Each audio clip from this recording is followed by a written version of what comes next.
वो क्या है? पड़िघाद निमित्तम संक्लेशयरम। क्या कहा? संक्लेश तर, है ना, यानी संक्लेश करने वाला, संक्लेश करम, जो भी जम बज्जठम, जो बाह्य वस्तु है, जो संक्लेश को करने वाली बाह्य वस्तु है, वह बाह्य वस्तु अवधि ज्ञान और मने परे ज्ञान को घात करने में निमित्त है। क्या सुना? हाँ, यानी अवधि ज्ञान को घात करने में और मने परे ज्ञान को घात करने में बाह्य वस्तु निमित्त बनेगी। कौन सी बाह्य वस्तु? जिस बाह्य वस्तु के निमित्त से आप में संक्लेश उत्पन्न होता है ना। मतलब ये हुआ कि अवधि ज्ञान और मने परे ज्ञान यदि आपको उत्पन्न भी हुए हों तो उनका घात हो सकता है, वो भी हीन हो जाते हैं। कब? बाह्य वस्तु के संक्लेश के कारण से।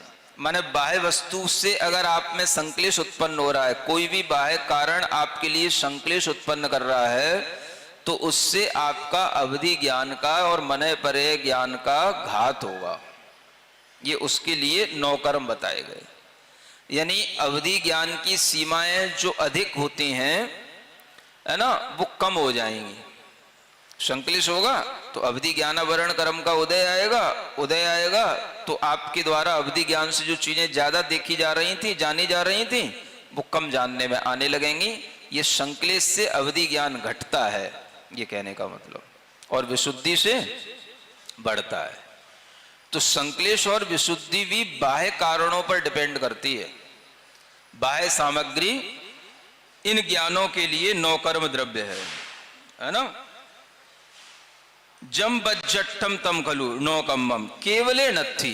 केवल ज्ञानावरण के लिए तो कोई 9 कर्म है ही नहीं, क्योंकि केवल ज्ञानावरण कर्म के लिए कोई भी इस तरह का सहायक 9 कर्म नहीं है ना। क्योंकि केवल ज्ञान तो छायक होता है, तो वो तो जब उत्पन्न हो जाएगा तो उसको रोकने वाली कोई वस्तु होगी ही नहीं, है ना।